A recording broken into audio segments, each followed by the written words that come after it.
want to explore two or three other dimensions that you spoke about. You spoke about capacity, spoke about leadership. So talk to us a little bit about what you see as, who are leaders and what is leadership? Is there a difference? Is it… I know there's a lot of talk about leadership and wanting to become leaders. I don't think anybody should try to become a leader. It's quite obscene that I want to become a leader, that means all of you should be what? I don't know.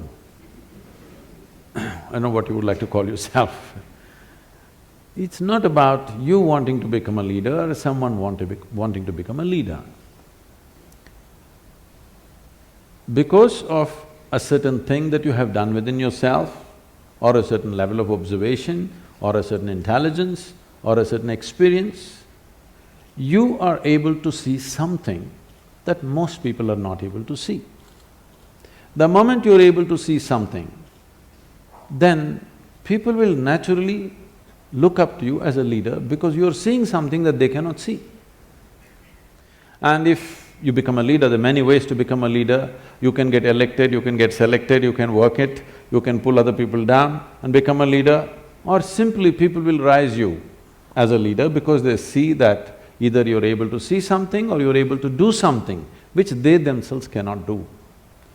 I feel this is the way leadership should happen, if you want to call it that someone is able to see something and do something that others cannot do, so everybody wishes he must take charge of the situation because naturally he will be able to do something that the others will not be able to do. So what is the quality of leadership?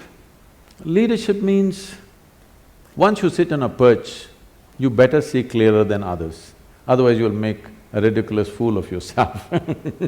There's a whole, in the nation certain things have been happening. Right. Somebody sits on a perch and he doesn't see any better than you, he looks like a fool immediately. So, it is not about you wanting to sit on the perch, you wanting to see something must get you to the perch. Not because you want to be above everybody else, you get to the perch.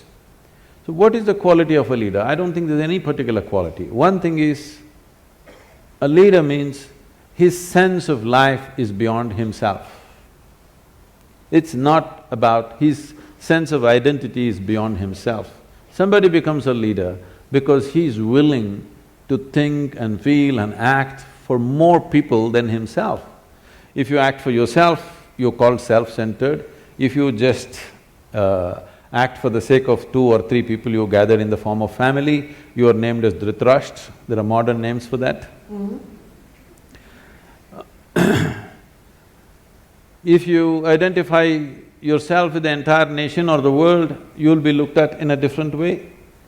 Essentially, your leadership will come from the right context depending upon what you're identified with. Because everybody needs an identity.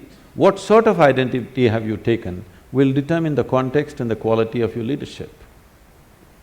In that context, isn't leadership something that, each of us can individually manifest? If I were to describe one dimension of leadership as saying it is about taking ownership to create a better outcome. In that context, we can convert leadership from a noun to a verb. I don't know that much grammar, okay. But you can try.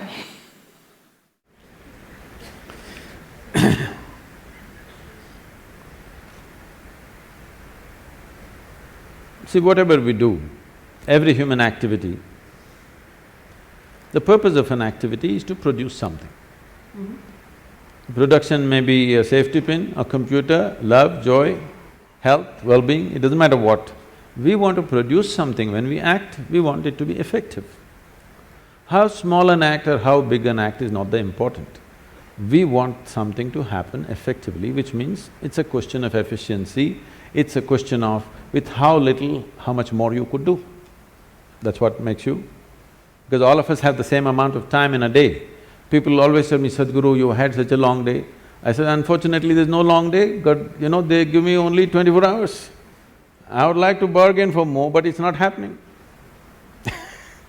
You can make it more by increasing your efficiency, the way you function, including people as a part of yourself, where other people will function as a part of you so that you don't have to bother about so many things around you. In this sense, you can enhance what you do. But time-wise, all of us have the same time, we can't help it. Right. So, how much can you produce, in how little time, in how little material is the question. In the limited span of time which we have as life, what is it that we can do? Is it just about efficiency? Is it about simply mindless efficiency, do better, do better? No. At different times in history, people seem to want different things on the surface. But essentially, no matter which time of history, who they are, which part of the world they are, everybody wants the same thing, well-being.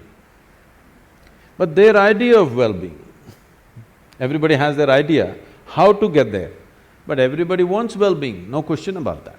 It doesn't matter which part of the world you go, whether you came here 1,000 years ago or today, 100 years later, you will see people will be still seeking well-being. In pursuit of well-being, maybe 100 years ago somebody would be going in search of water, today you're going in search of the Wi-Fi cloud but still well-being. People's idea of well-being, whatever that is, but people are only well only when something beautiful happens within themselves. They think they're going to cause it to themselves by some means. But people have been happy before the Wi-Fi came, people have been happy before the automobile came, people have been happy before all the luxuries we are enjoying today appeared. So what I'm saying is, well-being, if you're in pursuit of well-being, essentially, it is about what happens within the human being.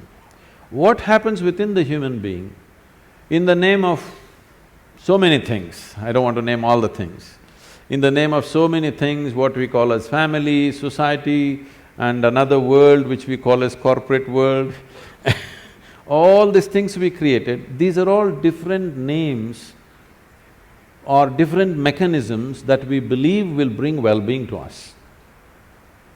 Somebody built a family, somebody built a corporation, both in pursuit of well-being, isn't it? I must tell you this. The first time I was at Davos many years ago, they were almost resentful.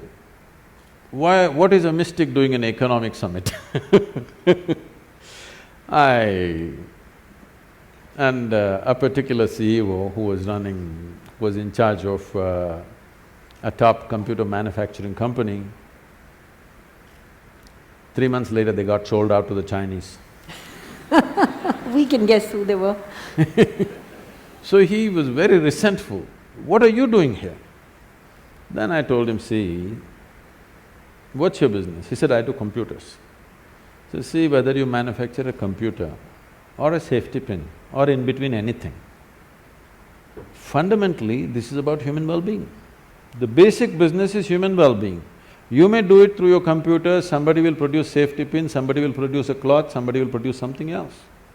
It doesn't matter what you're doing, the fundamental business is human well-being, and that's my business too. And that's why I'm here.